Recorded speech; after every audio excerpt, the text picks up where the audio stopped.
Rupture and repair. So, for the absolute best case scenario, parent-child relationship, absolute best case scenario, the experience of you are attuned with your child, you know what they need, you're right there, you're in a ventral vagal state, going back to the last time, you're there, you're attuned. The experience of that, like we think we need to be like that 100% of the time, or at least 99. And actually, what the research shows, I love this, for absolute best case scenario, that happens 1/3 of the time. That's it. 1/3 of the time is that, like, we're right here. The 2/3, and it doesn't even have to be, but the vast majority of what happens in the healthiest, best case scenario relationship of any variety, but we're talking about parent-child here, but any kind of relationship, the best case scenario, what mostly happens 2/3 of the time, is rupture and repair. Is you miss, you lose it, you didn't get it, a rupture of some sort, and there's a repair. And for your children's development, it's the optimal thing.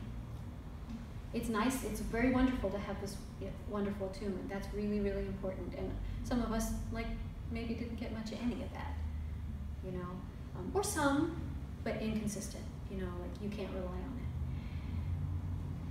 But this quality of rupture and repair is actually the most important thing to have happen. And this is very interesting to notice because for many of us, rupture and repair is what we don't know. I know it when somebody's with me. I know it when somebody's not.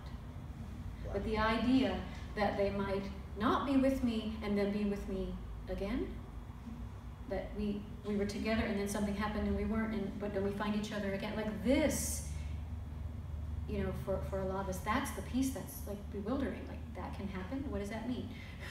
What's that like? So I'm glad you brought that up in the sense of actually how important it is. So anything that happens in any relationship that we have where there's a rupture and repair, a genuine rupture and repair, can be so incredibly important for our healing.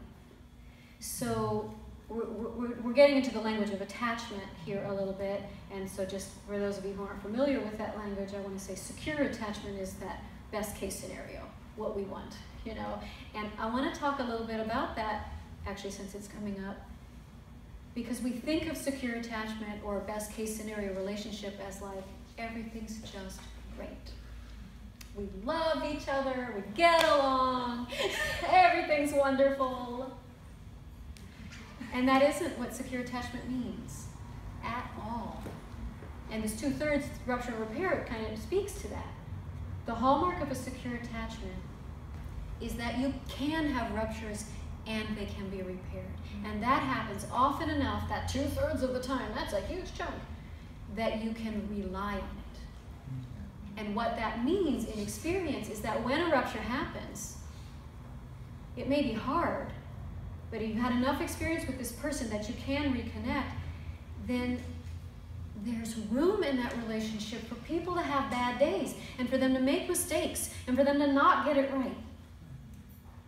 Because this sense, and it's on this implicit level, there's this sense that that's okay, that we're okay, that we're going to find each other again. Even if in the moment it's like, I can't believe you just said that. Somewhere in here there's a sense of, we've been here before, and we found each other again, and there's something that feels reliable about. That is what secure attachment is. That's what it feels like.